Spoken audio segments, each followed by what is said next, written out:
बढ़ती आबादी और प्रदूषण से एक बार फिर नाराज है कुदरत। इंसानों की बढ़ती दखल और हिमालय क्षेत्र में बढ़ते तापमान से टूट रहे हैं ग्लेशियर यानी बर्फ के पहाड़।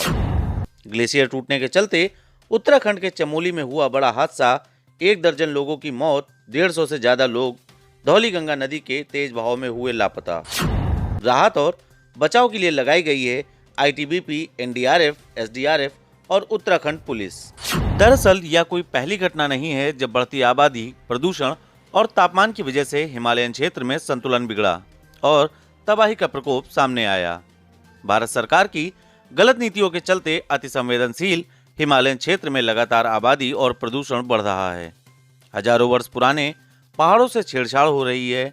पहाड़ों को काटकर, तोड़कर सड़कें और बहुमंजिला इमारतें हिमालयन क्षेत्र में बनाई जा रही हैं।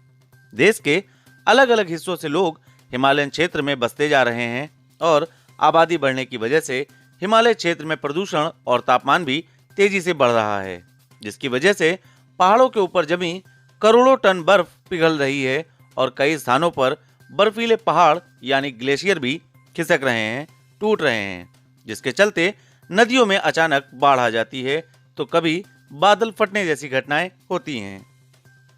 कुछ वर्षों पहले केदारनाथ में हुई भीषण तबाही भी इन्हीं कारणों से आई थी, लेकिन इसके बावजूद संवेदनशील हिमालय क्षेत्र में सरकार ने प्राकृतिक जरूरतों को समझते हुए नियमों को लागू नहीं किया। पहाड़ी नदियों पर जगह जगह बिजली बनाने के लिए बांध बना दिए गए। पर्यटन से भारी कमाई करने के लिए ढेर सारे होटल और गेस्ट हाउस पहाड़ों के ऊपर बना दिए गए। कुल मिलाकर पहाड़ों पर तेजी से जनसंख्या में वृद्धि हो रही है, बिल्डिंगों की संख्या बढ़ती जा रही है, जिसकी वजह से पहाड़ ओवरलोड हो रहे हैं और कमजोर भी हो रहे हैं, जिस कारण से पहाड़ दरक रहे हैं, टूट रहे हैं। यह हादसा भी एक चेतावनी है जिसको समझने की जरूरत है। ऐसे हादसे अक्सर सैकड़ों बेगुनाहों की मौत का कारण बनते हैं। देश को चलाने वाली सरकार इन पर आंसू बहाती है, मुआवजे बांटती है और उसके बाद फिर पहाड़ों के दोहन में जुट जाते हैं। हिमालय क्षेत्र का यदि सम्मान नहीं किया गया और ऐसे ही पहाड़ों से छेड़छाड़ होती रही तो तबाही की यह दास्तान कुदरत की ओर से बार बार लिखी जाएगी और इंसानियत हर पल बर्बादी की ओर बढ़ती जाएगी। फिलहाल चमोली में हुए इस हादसे के बाद राहत और बचाव कार्य जारी है। लगभग 1 दर्जन लोगों की मौत होने की पुष्टि की बात कही जा रही है और 150 से ज्यादा लोग लापता हैं। बहुत से लोगों के शव भी नहीं मिल पाए हैं। मुख्यमंत्री त्रिवेंद्र सिंह रावत समेत पुलिस और आईटीबीपी के बड़े अधिकारी क्षेत्र में राहत बचाव कार्य की निगरानी कर रहे हैं।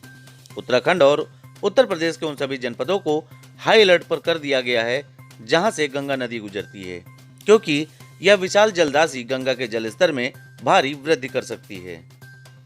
हमें उम्मीद करनी चाहिए कि उत्तराखंड के हिमालयन क्षेत्र में बार बार हो रहे हादसे सरकार को विनाशकारी विकास की अंधी दौड़ से रोकने का काम करेंगे और संपूर्ण हिमालयन क्षेत्र की सुरक्षा के लिए कठोर नियम लागू किए जाएंगे।